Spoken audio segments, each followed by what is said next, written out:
ঘরের প্রত্যেকটা মহিলাদের সকাল থেকে রাত পর্যন্ত সংসারের সমস্ত কাজ করতে হয় একা হাতে।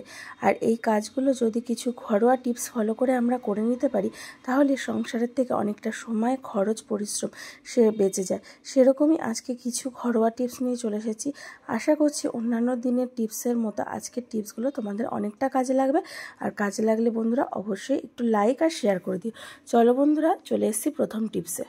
আমাদের প্রত্যেকের ঘরেই কম বেশি এরকম কৌটোগুলো থাকে, যেগুলো নাকি সেই জিনিসটা শেষ হয়ে যাওয়ার পর সেই কৌটোগুলোকে কিন্তু আমরা ধুয়েই রাখি। কিন্তু এই কৌটোগুলোর একটা সমস্যা হয় কি, এই কৌটোগুলোর কিন্তু উপরের দিকে হাত পৌঁছালেও নিচের দিকে কিন্তু একদমই হাত পৌঁছাতে চায় না, কারণ ওই মুখগুলো এতটাই সরু হয়। তো প্রথমে দেখো কৌটোটাকে আমি প্লেন জল দিয়ে ধুয়ে নিয়ে এসেছি, কিন্তু নিচের দিকটা দেখছো একদমই কিন্তু পরিষ্কার হয়নি। তো নিচের দিকটা বন্ধুরা কি করে পরিষ্কার করব, তার জন্য দেখো এখানে নিয়ে নিয়েছি একটা ছাঁকনি। প্রত্যেকের ঘরেই আমাদের স্টিলের ছাঁকনি আছে। তো তোমাদের ঘরে এরকম স্টিলের ছাঁকনি যদি না থাকে, সেক্ষেত্রে কিন্তু তোমরা হাতা বা বিভিন্ন খুন্তির পেছনটাও কিন্তু ইউজ করতে পারো। তো এখানে একটা দেখো স্কচ ব্রাইট লাগিয়ে কি করবো, এই স্কচ ব্রাইটটাকে ভালো করে গার্ডারের সাহায্যে কিন্তু আটকে দিলাম এই এটার মধ্যে, ছাঁকনিটার মধ্যে।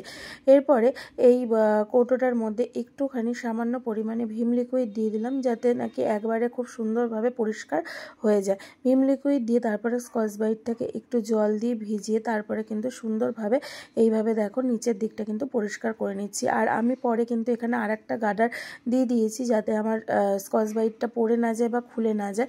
তো এইভাবে কিন্তু এই যে সরু মানে মুকালা যে কৌটোগুলো রয়েছে, সেগুলো কিন্তু অনায়াসে আমরা পরিষ্কার করে নিতে পারবো, যদি নিচের দিকে হাত না পৌঁছায়। এরপরে বোতলটাকে ধুয়ে একটু মুছে নিলেই কিন্তু বোতলটা একদম নিট অ্যান্ড ক্লিন হয়ে গেল। টিপসটা ভালো লাগলে বন্ধুরা অবশ্যই একটা লাইক করে দিও। চলে যাচ্ছি বন্ধুরা পরবর্তী টিপসে। বন্ধুরা আমরা রান্নার কাজে তো আমরা এরকম আদা ইউজ করি। তো অনেকে কিন্তু আমরা কি হয়, ছোটোখাটো রান্নার ক্ষেত্রে আমরা কিন্তু আদাটাকে আর পেস্ট করি না, সেটা আমরা কি করি, আমরা কিন্তু একটু ঘষে নিই ঘষনিতে। কিন্তু এই ঘষনিতে ঘষার সময় কি হয়, যখনই ঘষনিতে আমরা ঘষতে যাই না কেন, প্রথমের দিকটা অসুবিধা না হলেও শেষের দিকে যখন আদাটা আসে, তখনই আমাদের আঙুল বা নোকে যদি বড় থাকে, সেক্ষেত্রে কিন্তু অনেকটা সমস্যা হয়।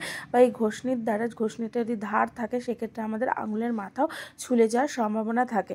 তো বন্ধুরা কিভাবে আমরা এই আদাটাকে ঘষনিতে ঘষে নেব, তার একটা ছোট্ট টিপস চলো শেয়ার করি। তার জন্য দেখো এখানে নিয়ে নিয়েছি একটা ছুরি। তোমরা ছুরিও নিতে পারো, বা এরকম কিন্তু একটা কাঁটা চামচের ইউজও করতে পারো। তো এখানে আমি তোমাদেরকে ছুরি দিয়েই দেখাচ্ছি। তো ছুরিটা কি করব, এইরকম আদাটার মাথায় এইভাবে গেঁথে নেব। গেঁথে নিয়ে তারপরে এই ঘষনিতে দেখবে একটু হালকা করে ডলা দিলেই কিন্তু সহজে আমাদের আদাটা কিন্তু ঘষা হয়ে যাচ্ছে। আর এর ক্ষেত্রে কিন্তু আমাদের আঙুলটা মানে কেটে যাওয়ারও কোনো সম্ভাবনা থাকছে না, বা নখগুলো নষ্ট হয়ে যাওয়া বা ভেঙে যাওয়ারও কোনো সম্ভাবনা থাকছে না। খুব সুন্দরভাবে কিন্তু আমরা আদাটা ঘষে নিতে পারছি। টিপসটা যদি ভালো লেগে থাকে আর ইউজফুল মনে হয়, অবশ্যই তোমরা ট্রাই করে দেখতে পারো। চলে যাচ্ছি বন্ধুরা পরবর্তী টিপসে। তো এখানে দেখো প্রথমে আমি কিন্তু এখানে কিছু গোল গোল করে লেবু কেটে নিচ্ছি। এবার কেন এই লেবুটা কেটে নিচ্ছি সেটা তোমাদেরকে একটু পরেই শেয়ার করছি। তো এখানে দেখো আমি দুটো টুকরো নিয়ে নিলাম। আর এই লেবুগুলো এমনই নিতে হবে যে লেবুগুলো মানে পাতি লেবু, আর এই লেবুগুলো যাতে একটু রস থাকে। তো তারপরে লেবুগুলোর মাথায় এইভাবে একটু কাঁটা চামচের সাহায্যে একটু ফুটো ফুটো করে দিলাম, যাতে রসগুলো ঠিকঠাকভাবে বেরিয়ে আসে। এবার এটা কী কাজে লাগবে দেখো বন্ধুরা, অনেক সময় কি হয়, আমরা রান্না করতে যাওয়ার পর আমাদের এই যখন সবজিতে আমরা নুন হলুদ মাখাই, তো সেই নুন হলুদ মাখাতে গিয়ে এই হলুদের দাগটা কিন্তু আমাদের হাতে থেকে যায়। এটা কিন্তু সহজে প্লেন জল দিয়ে বা ভিম লিকুইড দিয়ে আমরা যদি হাতটা হ্যান্ড ওয়াশও করি, হ্যান্ড ওয়াশের সাহায্যে পরিষ্কারও করছি, সেক্ষেত্রে কিন্তু হলদে হলদে ভাবটা থেকে যায়। তো এই হলদে ভাবটা কি করে দূর করব, তো তার জন্য যে লেবুটা কেটে রেখেছি, সেই লেবুটাকে দেখো এইভাবে এই যে হাতের মধ্যে এইভাবে একটুখানি ডলে নিচ্ছি।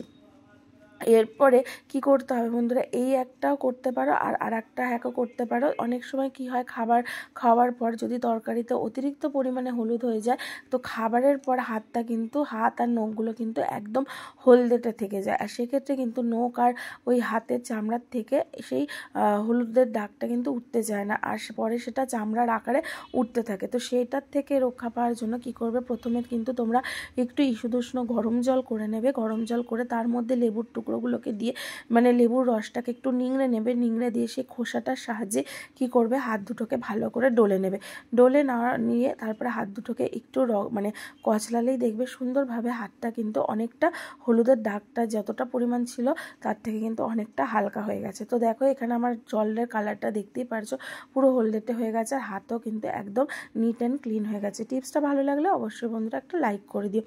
চলে যাচ্ছি বন্ধুরা পরবর্তী টিপসে। বন্ধুরা এরকম খালি চশমার বাক্স আমাদের কম বেশি প্রত্যেকের ঘরেই থাকে, কিন্তু যখন আমাদের এই খালি বাক্সগুলো পড়ে থাকে তখন কিন্তু এগুলো আমরা আর ইউজ করি না, আমরা এদিক ওদিকে ফেলে রাখি। কিন্তু এই বাক্সগুলোতে দিয়ে কিন্তু আমরা অনেক কাজ করতে পারি।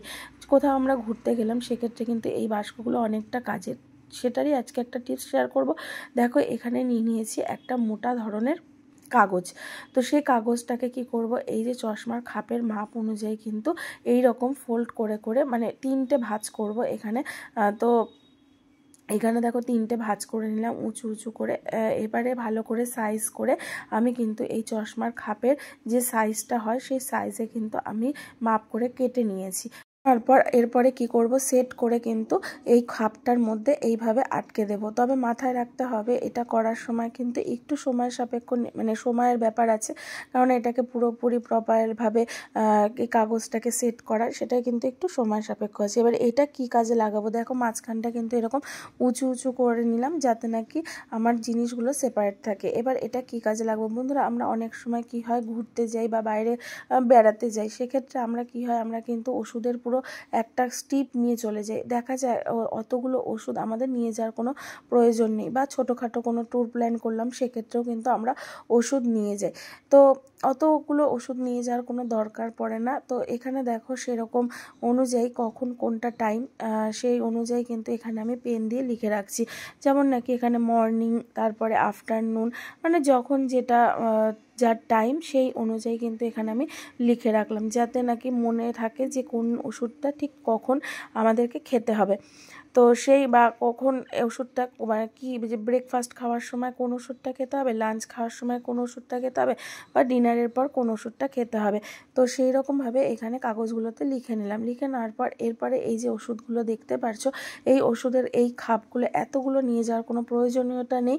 যতগুলো মানে যত দিনের জন্য আমরা যাচ্ছি ঠিক ততগুলো ওষুধ কিন্তু এখানে আমরা কেটে এই খাপটার মধ্যে, এই যে চশমার যে খাপটা দেখছো সেই খাপটার মধ্যে কিন্তু নিয়ে যেতে পারবো। আর যদি আমরা দেখা যায় যে অনেকের মানে জানে না যে কখন কোন টাইমে কোন ওষুধটা ভুলে যায়, তো সেক্ষেত্রে কিন্তু এটা কিন্তু সবার মাথাতেও থাকবে যে কখন কোন ওষুধটা আমাদেরকে ঠিক খেতে হবে।